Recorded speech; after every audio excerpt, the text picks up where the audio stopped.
കർത്താവിൻ്റെ അതിപരിശുദ്ധമായ നാമം വാഴ്ത്തപ്പെടുമാറാകട്ടെ. ഇന്നത്തെ നമ്മുടെ വേദവായന ഭാഗം ആവർത്തന പുസ്തകം 11 മുതൽ 13 വരെയുള്ള അധ്യായങ്ങളാണ്.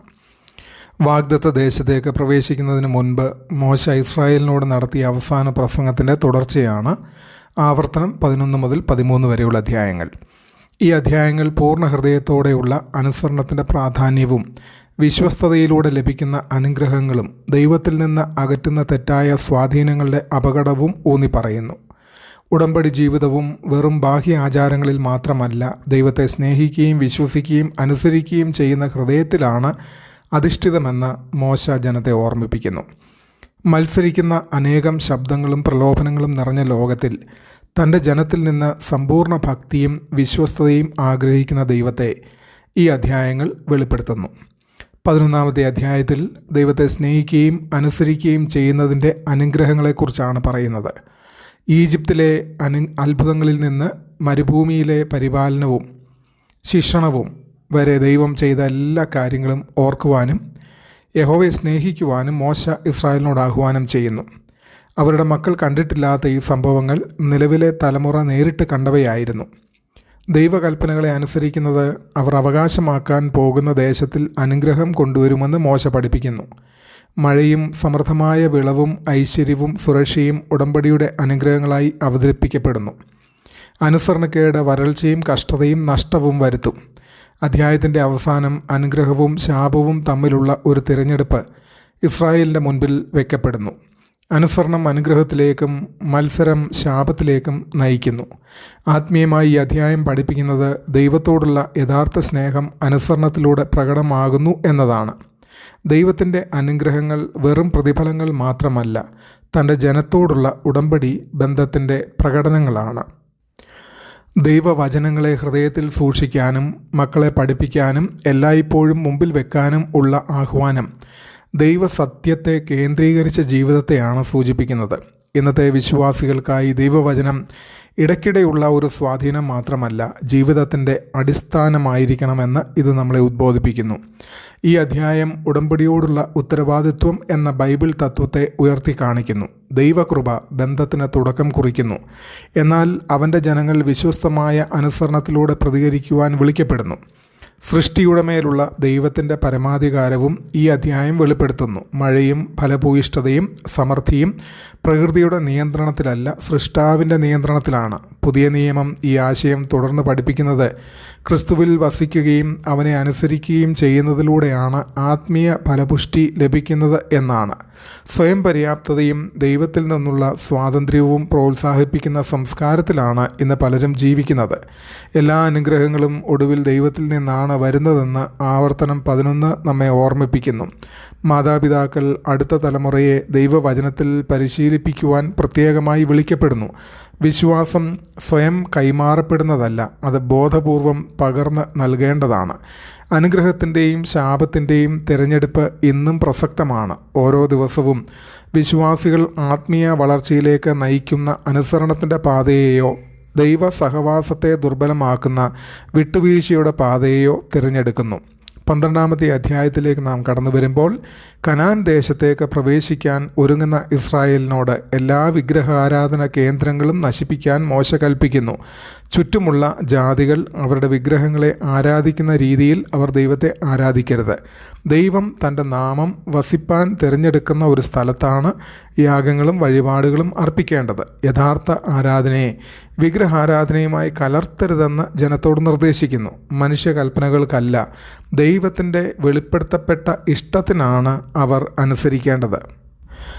ആത്മീയമായി ഈ അധ്യായം പഠിപ്പിക്കുന്നത് ദൈവത്തെ എങ്ങനെ ആരാധിക്കണമെന്ന് നിർണയിക്കുന്നത് ദൈവം തന്നെയാണ് എന്നതാണ്. ആരാധന വ്യക്തിപരമായ ഇഷ്ടങ്ങളെക്കുറിച്ചല്ല, ദൈവത്തെ അവൻ്റെ സത്യപ്രകാരം ബഹുമാനിക്കുന്നതിനെക്കുറിച്ചാണ്. വിഗ്രഹങ്ങളെ നശിപ്പിക്കൽ വിശ്വാസിയുടെ ഹൃദയത്തിൽ ദൈവത്തോട് മത്സരിക്കുന്ന എല്ലാം നീക്കം ചെയ്യേണ്ട ഉത്തരവാദിത്തത്തെ പ്രതീകപ്പെടുത്തുന്നു. ഓരോ ക്രൈസ്തവനും ലോകത്തിൻ്റെ സ്വാധീനങ്ങൾ തൻ്റെ ആരാധനയിലോ മുൻഗണനകളിലോ ഭക്തിയിലോ പ്രവേശിച്ചിട്ടുണ്ടോ എന്ന് പരിശോധിക്കണം. ഈ അധ്യായം ദൈവത്തിൻ്റെ വിശുദ്ധിയും അതുല്യതയും വെളിപ്പെടുത്തുന്നു. അവൻ ജാതികളുടെ വ്യാജദേവന്മാരെ പോലെയല്ല. അതിനാൽ വിഗ്രഹാരാധനാ രീതികളിൽ അവനെ ആരാധിക്കാനാവില്ല. ആരാധനയുടെ കേന്ദ്രസ്ഥലം ക്രിസ്തുവിലേക്കുള്ള ഒരു മുൻനിഴലാണ്. പുതിയ നിയമത്തിൽ ദൈവത്തിനും മനുഷ്യർക്കുമിടയിലെ യഥാർത്ഥ സംഗമ സ്ഥലമായി യേശു മാറുന്നു. അവനിലൂടെ വിശ്വാസികൾ പിതാവിൻ്റെ സന്നിധിയിലേക്ക് വരുന്നു. ഇന്ന് ക്രൈസ്തവ ആരാധന ഒരു ഭൗതിക സ്ഥലത്തെക്കുറിച്ചല്ല, ക്രിസ്തുവിനെ കേന്ദ്രീകരിച്ചുള്ളതാണ്. ഇന്നത്തെ വിഗ്രഹങ്ങൾ കൊത്തിയ പ്രതിമകളായിരിക്കണമെന്നില്ല. സമ്പത്ത്, വിജയം, വിനോദം, തൊഴിൽ, ജനപ്രീതി, വ്യക്തിപരമായ അഭിലാഷങ്ങൾ എന്നിവയും വിഗ്രഹങ്ങളാകാം. ദൈവത്തിൻ്റെ സ്ഥാനത്തെ അപഹരിക്കുന്ന എല്ലാം നീക്കം ചെയ്യുവാൻ ഈ അധ്യായം ദൈവജനത്തെ ഉത്ബോധിപ്പിക്കുന്നു. സംസ്കാരത്തിൻ്റെ പ്രവണതകൾക്കും വ്യക്തിപരമായ ആഗ്രഹങ്ങൾക്കും അനുസരിച്ച് ക്രിസ്തീയതയെ രൂപപ്പെടുത്താതെ തിരുവെഴുത്തിനനുസരിച്ച് ദൈവത്തെ ആരാധിക്കുവാനും ഇത് നമ്മെ വെല്ലുവിളിക്കുന്നു. യഥാർത്ഥ ആരാധനയിൽ സമർപ്പണവും ഭക്തിയാദരവും വിശുദ്ധിയും അനുസരണവും ഒക്കെ ഉൾപ്പെടുന്നു.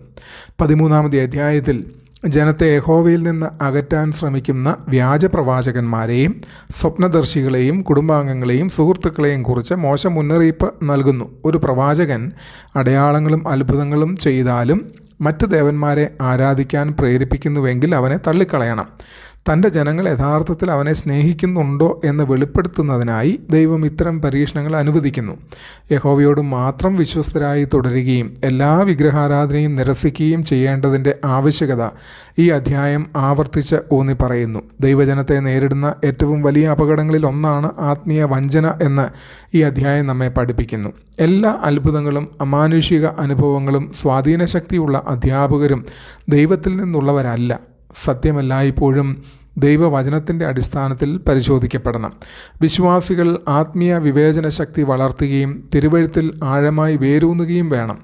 ദൈവസ്നേഹം വികാരബന്ധങ്ങളെക്കാളും സാമൂഹിക സമ്മർദ്ദങ്ങളെക്കാളും ജനപ്രിയ അഭിപ്രായങ്ങളെക്കാളും ശക്തമായിരിക്കണം. ഈ അധ്യായം തൻ്റെ ജനങ്ങളുമായുള്ള ദൈവത്തിൻ്റെ ഉടമ്പടി ബന്ധത്തിൻ്റെ ഏകത്വത്തെ ഊന്നി പറയുന്നു. ദൈവം അനേക ആത്മീയ വഴികളിൽ ഒന്നു മാത്രമല്ല, സമ്പൂർണ്ണ വിശ്വസ്തത അർഹിക്കുന്ന ഏക സത്യ ദൈവമാണ്. പുതിയ നിയമവും ഇതേ മുന്നറിയിപ്പ് നമുക്ക് നൽകുന്നു. യേശു വ്യാജപ്രവാചകന്മാരെക്കുറിച്ച് മുന്നറിയിപ്പ് നൽകി. അപ്പോസ്തലന്മാർ എല്ലാ ഉപദേശങ്ങളെയും പരിശോധിക്കുവാൻ വിശ്വാസികളെ പ്രബോധിപ്പിച്ചു. സത്യത്തോടുള്ള വിശ്വസ്തത യഥാർത്ഥ ശിഷ്യത്വത്തിൻ്റെ അടയാളമാണ്.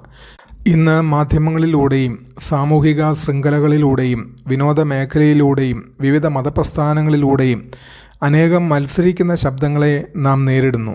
പല പഠനങ്ങളും ആകർഷകമായി തോന്നാമെങ്കിലും അവയെ തിരുവെഴുത്തിൻ്റെ വെളിച്ചത്തിൽ പരിശോധിക്കണം. ജനപ്രീതിയും വ്യക്തിത്വാകർഷണവും വികാരാനുഭവങ്ങളും അത്ഭുതങ്ങൾ പോലും സത്യത്തിൻ്റെ അന്തിമ മാനദണ്ഡങ്ങളല്ലെന്ന് ഈ അധ്യായം നമ്മെ ഓർമ്മിപ്പിക്കുന്നു. ആ ഉപദേശം ആളുകളെ ക്രിസ്തുവിനോടും ബൈബിൾ സത്യത്തോടും കൂടുതൽ അടുപ്പിക്കുന്നുണ്ടോ അതോ അകറ്റുന്നുണ്ടോ എന്നതാണ് പ്രധാന ചോദ്യം. സംസ്കാരത്തിൻ്റെ സമ്മർദ്ദങ്ങൾക്കിടയിലും വിശ്വസ്തരായി നിലകൊള്ളുവാൻ ദൈവം നമ്മളെ വിളിച്ചിരിക്കുന്നു. ആവർത്തനം 11 മുതൽ 13 വരെ ഉടമ്പടി വിശ്വസ്തതയിലേക്കുള്ള ശക്തമായ ആഹ്വാനമാണ്. 11-ാം അധ്യായം അനുസരണം അനുഗ്രഹത്തിലേക്ക് നയിക്കുന്നതും ദൈവവചനം നമ്മുടെ ഹൃദയങ്ങളെയും വീടുകളെയും നിറയ്ക്കേണ്ടതുമാണെന്ന് പഠിപ്പിക്കുന്നു. 12-ാം അധ്യായം ദൈവത്തെ എങ്ങനെ ആരാധിക്കണമെന്ന് നിർണ്ണയിക്കുന്നത് ദൈവം തന്നെയാണെന്നും വിഗ്രഹങ്ങളെ ജീവിതത്തിൽ നിന്ന് നീക്കം ചെയ്യണമെന്നും പഠിപ്പിക്കുന്നു. 13-ാം അധ്യായം വ്യാജ പഠിപ്പിക്കലുകളിൽ നിന്ന് ജാഗ്രത പാലിക്കാനും എല്ലാറ്റിനുമുപരി ദൈവത്തോട് വിശ്വസ്തരായി നിലകൊള്ളുവാനും മുന്നറിയിപ്പ് നൽകുന്നു. ഈ 3 അധ്യായങ്ങളും ചേർന്ന് വിശ്വാസം ഒരു ആശയ സംവിധാനം മാത്രമല്ല, ദൈവത്തെ പൂർണ്ണ ഹൃദയത്തോടെ സ്നേഹിക്കുകയും ആരാധിക്കുകയും വിശ്വസിക്കുകയും അനുസരിക്കുകയും ചെയ്യുന്ന ജീവിതകാല സമർപ്പണമാണെന്ന് ദൈവജനത്തെ ഓർമ്മിപ്പിക്കുന്നു. എൻ്റെ ജീവിതത്തിൽ ദൈവത്തോടുള്ള സമ്പൂർണ്ണ സമർപ്പണത്തിന് മത്സരിക്കുന്ന സ്വാധീനങ്ങൾ ഏതൊക്കെയാണ്?